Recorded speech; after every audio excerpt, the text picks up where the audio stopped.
Trump's crypto plans sound perfect on paper, but what's the catch? Could Harris' understated approach hold the key to a safer, smarter crypto future? As the 2024 U.S. presidential race enters its final stages, both Donald Trump and Kamala Harris are ramping up efforts to woo a growing but often overlooked group of crypto voters. Trump, with his newly launched World Liberty Financial Token and plans for a Bitcoin and Crypto Advisory Council, has positioned himself as a vocal supporter of crypto and decentralized finance that, on the other hand, Vice President Harris has quietly begun outlining policies aimed at protecting crypto investors, particularly in Black communities, through her Opportunity Agenda. Let's dive deeper into what Trump and Harris are offering to the crypto community, how their policies stack up, and what it means for voters who are hoping to see clearer regulations and maybe a little more digital coin in their pockets. Table of Contents: Donald Trump has transformed his stance on crypto in a way that speaks directly to a key group of voters, a calculated move to tap into the rising influence of the crypto community in America.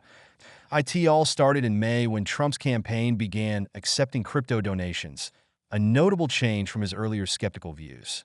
This was followed by several strategic moves aimed at convincing the crypto community that he's their candidate.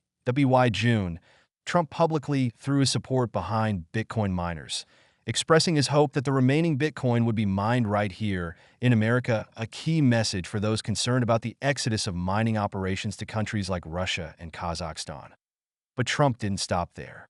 His appearance at the Bitcoin conference in Nashville at the end of July marked a crucial moment in his crypto campaign.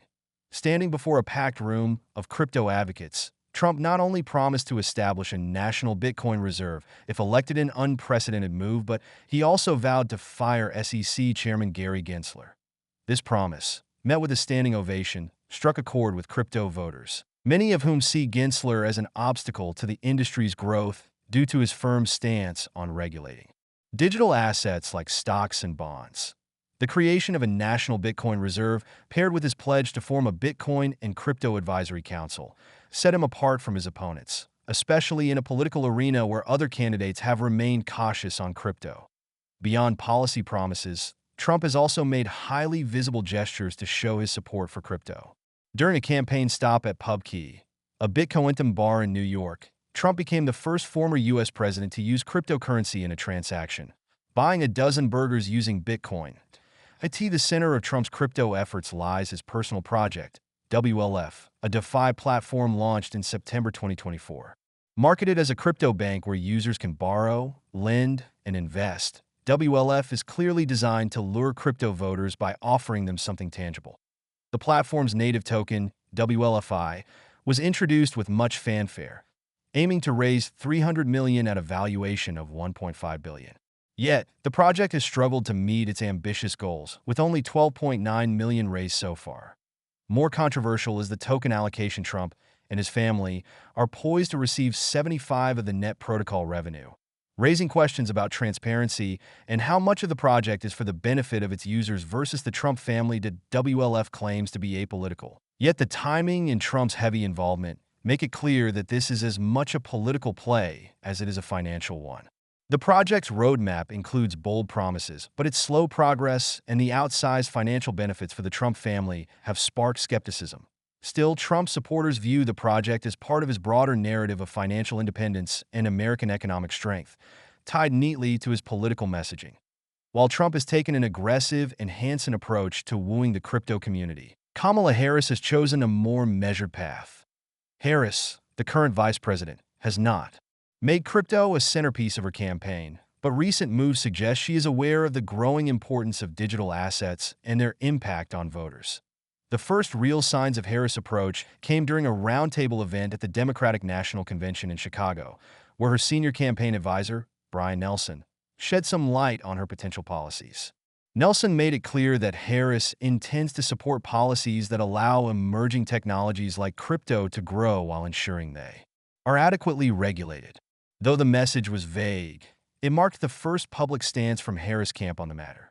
This careful dance became more apparent when Harris recently introduced her Opportunity Agenda, a broader economic plan aimed at improving financial inclusion. One key aspect of this agenda is the protection of crypto investors, particularly Black Americans. a demographic where over 20 own or have owned digital assets. Harris has promised to build a regulatory framework to ensure that the benefits of crypto can be enjoyed safely without the risks of fraud, volatility, or market manipulation. However, while Harris has started laying out her views on paper, her direct engagement with the crypto community has been rocky at best. That a virtual town hall hosted by the Crypto for Harris campaign was supposed to be a moment to rally support from the digital asset space, but the event fell flat. Lacking interaction, and with Harris herself notably absent, the town hall left prominent figures like Tyler Winklevoss and Jake Brookman frustrated. Winklevoss went as far as to call it a clown show, while Brookman criticized the format for failing to capture the essence of a town hall engagement and dialogue. The event, instead, relied on pre-recorded speeches from political allies like Senators Gillibrand and Schiff, making it feel more like a lecture than a conversation. Despite the misstep, Senate Majority Leader Chuck Schumer, a major Democratic figure, did his best to fill the gap, emerging as a surprise ally for crypto. Schumer promised that crypto is here to stay no matter what and pledged to push for sensible regulation before the end of the year. Interestingly, Harris' campaign has also received quiet support from notable crypto figures. Chris Larson, the co-founder of Ripple, has donated over $1 million in XRP to Harris' campaign, expressing confidence that she would bring a more pragmatic approach and clear rules to the crypto industry, something he believes is missing under the current administration led by SEC Chairman Gensler. While Harris hasn't gone as far as Trump in embracing crypto, she's also made subtle moves to distance herself from the more anti-crypto voices within the Democratic Party, such as Senator Elizabeth Warren. Her cautious approach might not generate standing ovations like Trump's promises to fire Gensler or create a Bitcoin reserve, but it offers a path for crypto that leans towards stability and investor protection, appealing to voters who seek progress without the chaos. As the 2024 presidential race intensifies, the odds of each candidate winning have shifted dramatically in the past few days, and the crypto market's bullish sentiment might be playing a role. According to a popular betting contest on Polymarket, which has attracted over $2.06 billion in bets, Trump currently holds a 60.1% chance of victory, compared to Harris' 39.8%. This is a stark contrast to just a few weeks ago when the two were neck and neck at nearly 50 each. In fact, in mid-September, Harris was leading with a 52 edge over Trump's 46. That a lot has changed in the past few days, particularly in the crypto market. The newfound bullishness in digital assets, particularly Bitcoin, seems to be influencing voter sentiment. As of October 18th, Bitcoin is trading just shy of 70,000, hovering around 68,700, its highest levels in months, reflecting the growing impact of the crypto market on political outcomes. As we head closer to Election Day, the tides could shift again, depending on the performance of the crypto market and any last-minute developments from both campaigns. The coming days will be critical in defining both the race and the future of crypto policy in the U.S.